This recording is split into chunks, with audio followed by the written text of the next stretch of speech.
Everyone, good afternoon, good morning, good evening. I would like to give you a little bit of daily love, and one of the thoughts I had today, I really felt it would be wonderful to share with you. So I was thinking about some good old ways how people stayed healthy. I have a lot of respect for, consultants, therapists, psychologists, mental health professionals.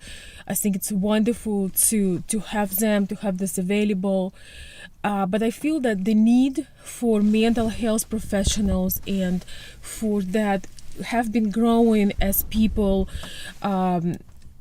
stop communicating as much in between, stop to make time for each other. People stop initiating friendships, stop initiating gatherings when people really talk, creating rituals.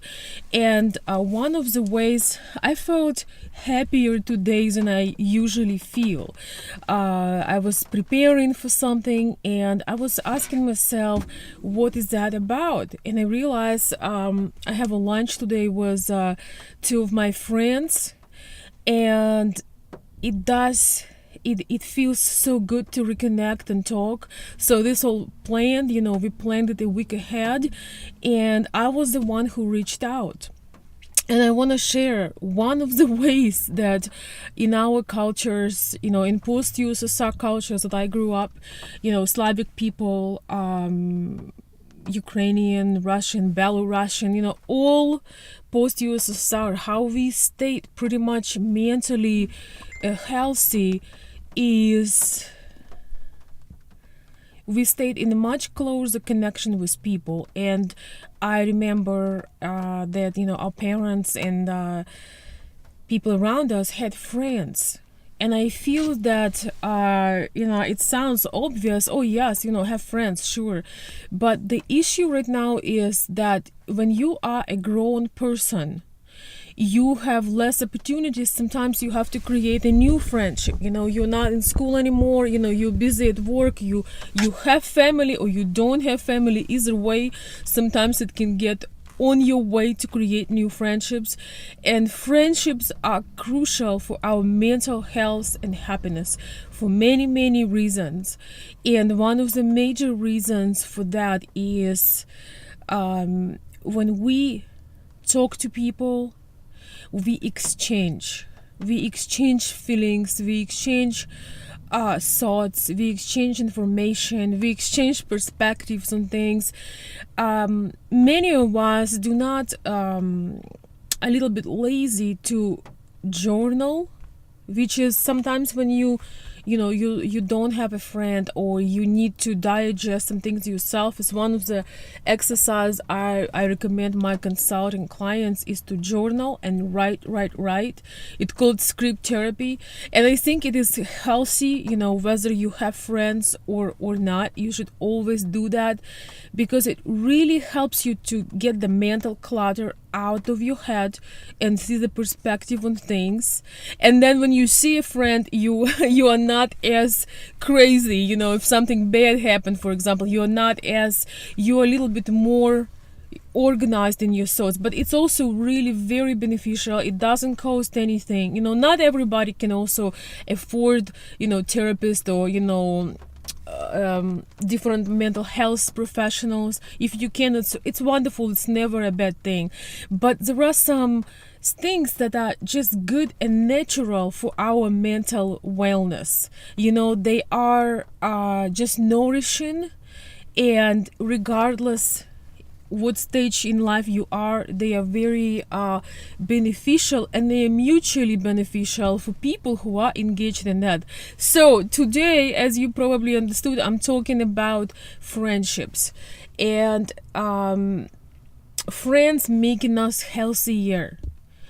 Because when we have thoughts, when we have some ideas or thoughts, or we want to share what's going on in our life, and we keep thinking, it doesn't have any outlet, it doesn't have exchange. So it's basically like a poison, especially if you go through something difficult, circulating through your body and there is no outlet. So a healthy exchange with good people. You have to be, of course, mindful about your friends and people you're sharing things with, but a healthy exchange is extremely powerful and wonderful. And once again, you have to get in control of that, because we are not in the daycare anymore. We are not 5 years old anymore when you run into a kid and say hey, and you just rush into the games they're playing. It's almost like, as we schedule doctor appointments, as we schedule some payments, as we schedule business meetings, I realized personally myself, and that's why I share this from my heart, that I have to start scheduling meeting with friends, because everybody has a busy life. Everybody has either family or kids or career or all of this together. So if you won't schedule it, it will never happen. I realized, one of my major insights from this year is that you have to basically schedule everything, including your pleasures, your things that you enjoy. Because when you have goals and you're creating things, unless you plan something, your work gonna take over it, right? Hey guys, hey everybody, I'm just here. I'm really just want to share with you this, and I want to encourage you to make new friends. I would like to encourage you to make new friends. By statistics, an average American male around the age of 40 have 1.5 friend. 1.5 friend.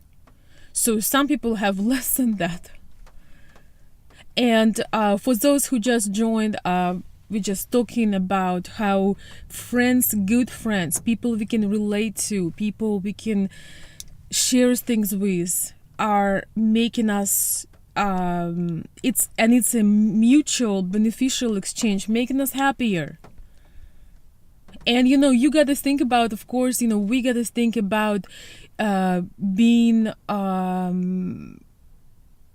that good friend.